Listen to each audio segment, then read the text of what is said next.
Once every year, thousands of people come from across the United States and from other countries to visit this little town in West Virginia, with the population of around 3,000 people, to check out the site of the most well-documented cryptid sighting of all time, the Mothman.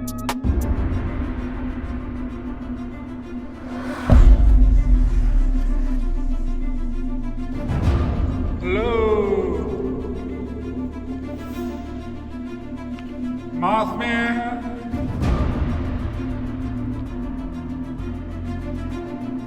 Where is the Mothman? Roger Scarberry, Linda Scarberry, and two others. There were two young couples from Point Pleasant driving around late at night on November 15th, 1966 at around 11:30 p.m. near the TNT area, which is a large stretch of 8,300 acres of land north of Point Pleasant. It had already had a reputation for being eerie, with rumors of strange lights, noises, wild animals, even before the Mothman stories. Full of abandoned concrete igloos, underground tunnels, and overgrown forest. The couples were driving along Route 62 near the old TNT plant, and suddenly their headlights illuminated a large gray man-shaped figure standing near the road by the old North Power Plant building. They described it as 6 to 7 feet tall, human-like, but with wings that folded against its back like a large bird, glowing red eyes about 2 inches wide, 6 inches apart, and a strange hypnotic or mesmerizing quality.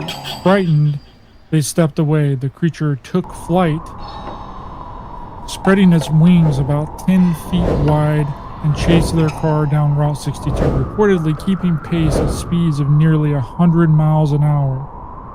It followed them all the way into Point Pleasant before veering off into the surrounding woods. Shaken by what they had just seen, the four went directly to the sheriff's office and told Millard Halstead what they had seen. Halstead knew them personally and said that they were not prone to making up stories. They were pale, visibly frightened, and adamant about what they had witnessed. Sheriff George Johnson and Halstead drove out there to the TNT area with them that same night, but found nothing unusual except for odd scratch marks and a dust cloud near the old power plant. The story was then reported to the Point Pleasant Register the next day, November 16th, 1966, under the headline, "Couple Sees Man-Sized Bird." The article was the first time the story went public, and from then on, sightings exploded all around Point Pleasant over the next year. Over 100 reported sightings followed, some involving multiple witnesses. Many came from the TNT area, which became the home of the Mothman creature.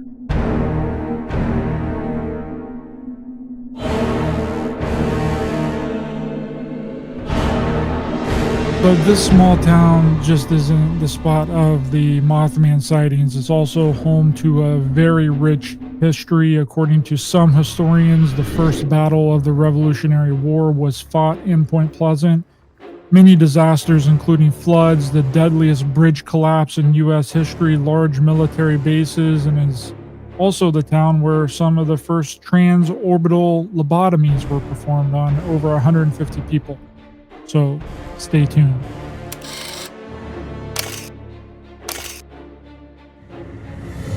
West Virginia is no stranger to the cryptid phenomenon or the cryptid sightings. They have the Flatwood Monster reported in Flatwoods, Braxton County in 1952. Many reports all over West Virginia of Bigfoot-like creatures, dogman reports, hellhounds, wampus cats, and the Smiling Man, which is synonymous with the most famous of the bunch, the Mothman, which has an entire event held in its name. The annual Mothman Festival takes over this small populated town once a year in September, and I stopped by this year to have a look around. The downtown area was packed with people. It was hard to walk in some areas, but what a lot of people don't know is that this town has a very rich history, not just with the Mothman, but the first battle of the Revolutionary War was fought in Point Pleasant. Now, some will argue this, but if you ask any local historians, they will tell you that the Battle of Point Pleasant, which took place on October 10th, 1774, in what is now known as Point Pleasant, West Virginia, was part of Lord Dunmore's War, a conflict between the colonial Virginia militia and the Shawnee Native forces led by Chief Cornstalk. And they will tell you that this battle should be considered the first battle of the American Revolutionary War, but officially it was Lexington and Concord in Massachusetts on April 19th, 1775. But the Battle of Point Pleasant happened just a few months before the Lexington and Concord. But hey, it would be too much to go back and rewrite all those history books, right?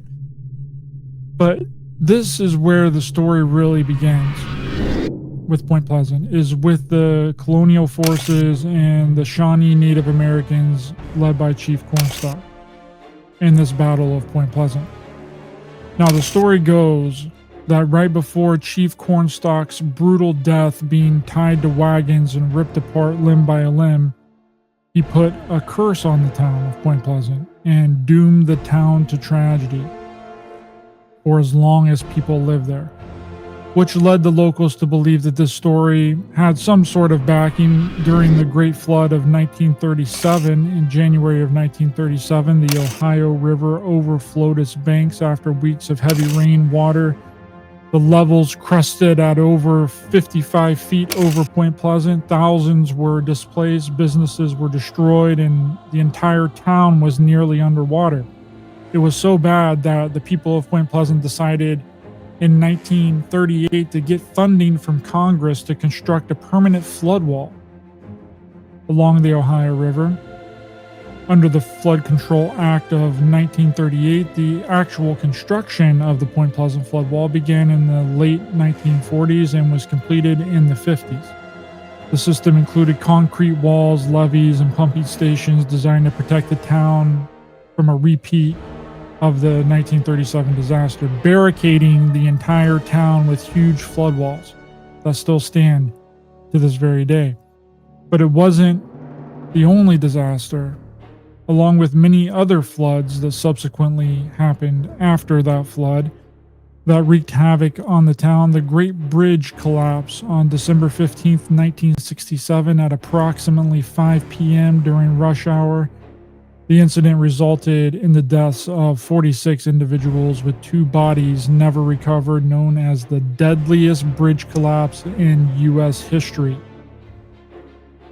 Now, many people blame the Mothman for the collapse of the Silver Bridge, saying that it was an omen or a warning to the town, because after the Silver Bridge collapse, the Mothman was never sighted again in Point Pleasant. Now, the official explanation of the Silver Bridge collapse was that the bridge was a chain suspension bridge made of eye bars, which means that there's flat steel bars with holes in the ends that connected all the bars with pins. And one of the eye bars failed in the suspension chain that caused the bridge to collapse in less than 20 seconds during rush hour, plunging vehicles into the Ohio River and killing 46 people. It was a very tragic event, so close to Christmas as well. And I don't really believe that the town ever really recovered after that. Now, the lore goes, this is just lore, it's rumor, that the state sent in scuba divers to try and locate the missing bodies. And when they got in, they came up very quickly and looked very shocked and startled by what they had just seen. And the rumor was that what they witnessed shocked them to their core. The men said that they had seen fish the size of school buses down there, and that they refused to search anymore. Hey, that's just a rumor. Don't quote me on it, just from what I've heard. But it's not the only time Point Pleasant has been subjected to these kind of mega animals, weird mutations. It's long been rumored about the TNT area and the large forested area outside the outskirts of town where the Mothman was first spotted had weird discolored wildlife, 3 and 4-eyed frogs, glow-in-the-dark fish, and this was due to contamination and pollution of the lakes and ponds in the TNT area. So in 1942, the Army began construction and operation to produce TNT munitions and storage of said munitions and explosives such as bombs for the war effort. They also used the 8,300 acres for military training as well. And then they would dump all of that radioactive material and waste and undesirable materials into the ponds and the lakes of the TNT area, polluting the 8,300 acre site. This area is huge. You could quite literally get lost out there. Some parts of the TNT area is still heavily polluted and is under surveillance. They would store their ammunition in these large underground igloos so that enemy forces couldn't see it from above. These igloo-like structures are all over the place in the TNT area. I don't think that there is even an accurate count of how many there actually are. Some of them have sunken into the lakes and into the ponds, and some are still locked. Can't get into them, but others are open for the tourists and the locals, and you can go inside them and look around. The walls are around 2 feet thick, very echoey in them. You can hear the slightest bit of movement inside them. Hello. I couldn't imagine this being the most practical way to store ammo and explosives. You could drop a box of anything. Heck, you can even drop a pin or a pencil and your ears would be ringing, let alone a stick of dynamite going off in there. That's precisely what actually happened around 10 years ago. One of the igloos blew up. It launched a huge fireball into the sky and it blew the whole top of the igloo off. And it was never really said how or why it happened or who did it, but it was rumored that someone was storing explosives inside the bunker or some leftover explosives from the army that was still inside that exploded. It's really strange, but this is what's left of it. The entire top has been completely blown off. I would not recommend trying to get into one of these locked igloos. There might still be dynamite and TNT stored in them. It's also been rumored that there's miles and miles of underground tunnels beneath the TNT area that's been sealed off and concreted over so that no one can get in. There's been people that's claimed to know how to get in through a sewer system leading to a creek from the Ohio River, but if there is, it would be damn near impossible to find. No one can tell you where the entrance is, but I have seen pictures of an above ground hatch entrance that's been sealed off, so something has to be under there. Whether it's an extensive underground system, who knows at this point, but I'm pretty sure it's safe to say that there is something underground in the TNT area. Now, for the human experimentations that was going on in Mason County, Lincoln State Hospital was established in 1926 right outside of Point Pleasant, but still in Mason County, and housed an African American population. It was one of the only 2 known psychiatric institutions in the United States that was entirely ran by black staff and served an all-black patient population.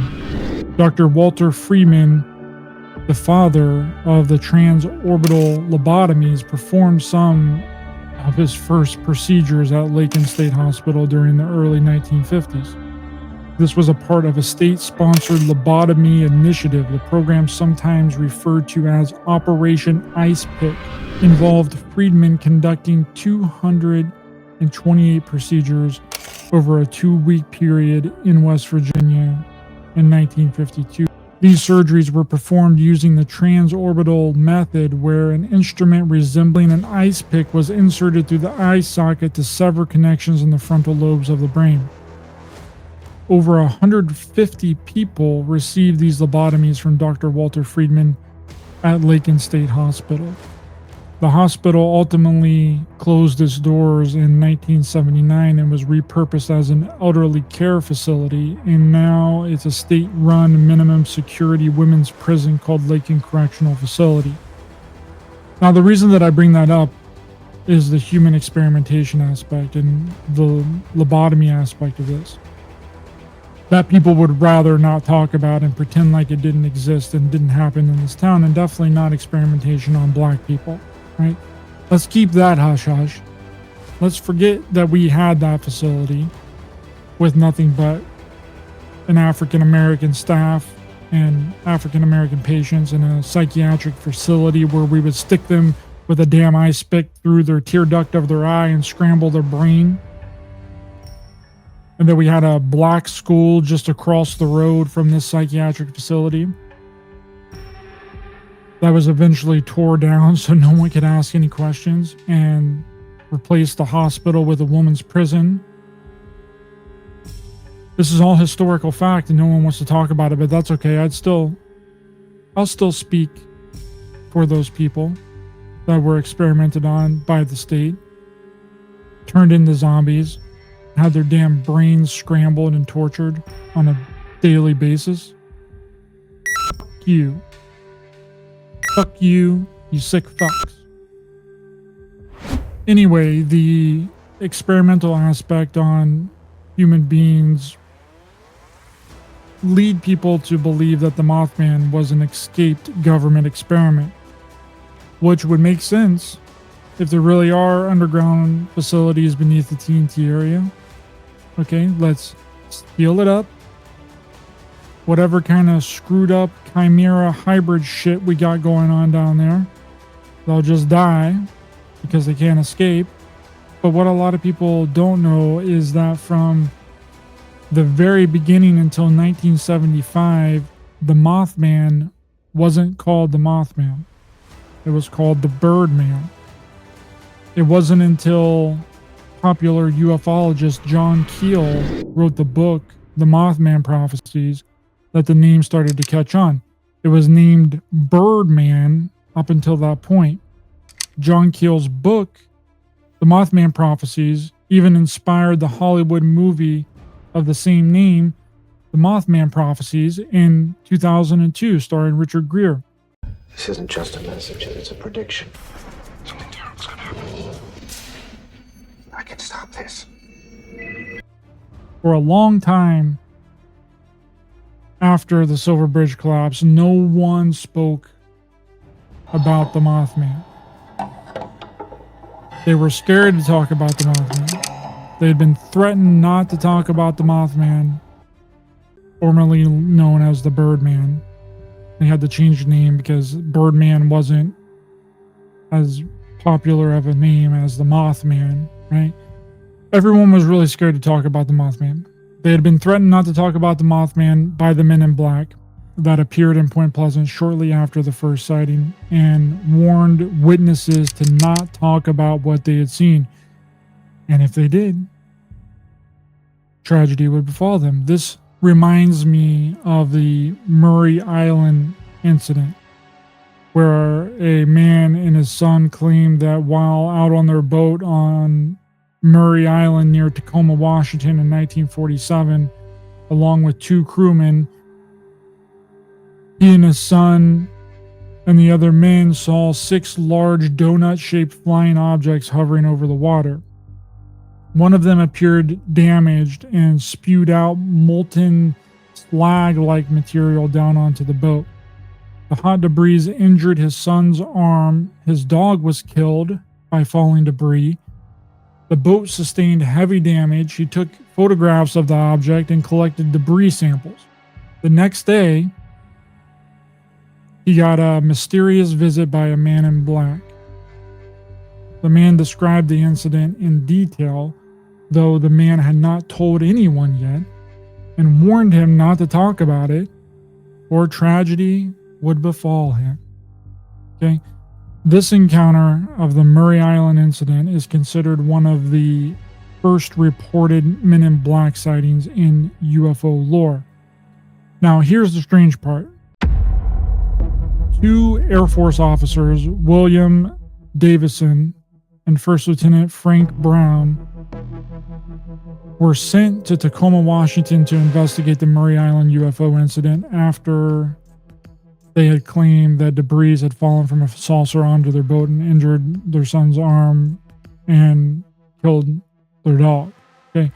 They interviewed the two men and examined the slag-like debris and collected samples to bring it back to California. But on their way back, on the evening of August 1st, 1947, they boarded a B-25 bomber with a crew of 4 in total, including the pilot and the crewman. They were carrying the evidence from the UFO, the debris, and shortly after takeoff, the B-25 inexplicably caught fire in the air. Okay.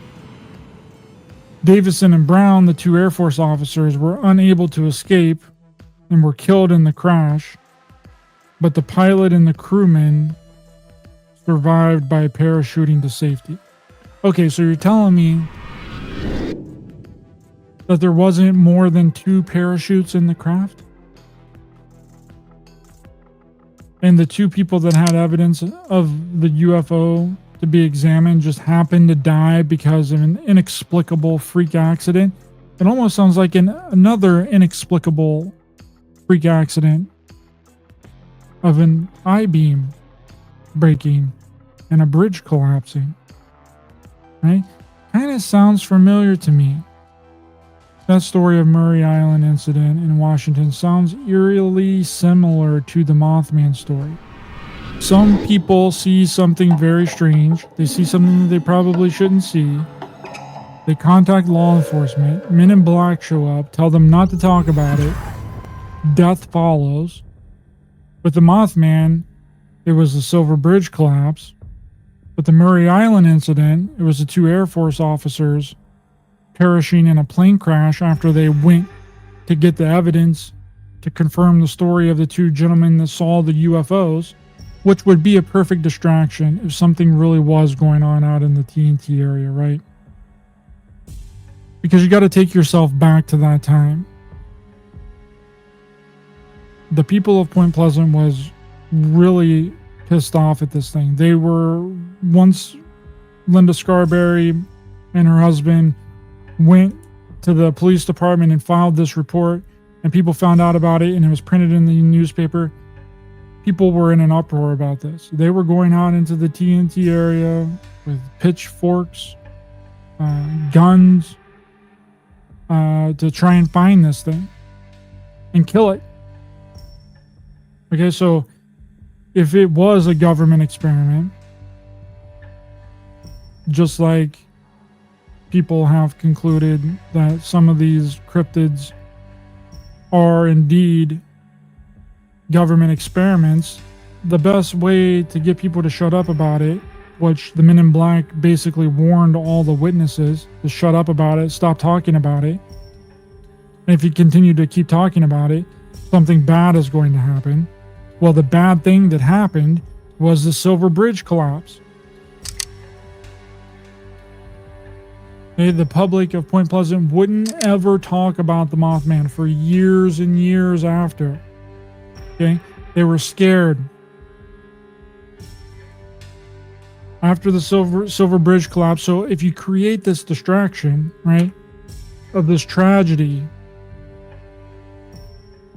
of 46 people dying and perishing in the most deadly bridge collapse in U.S. history, it's going to do a lot of things.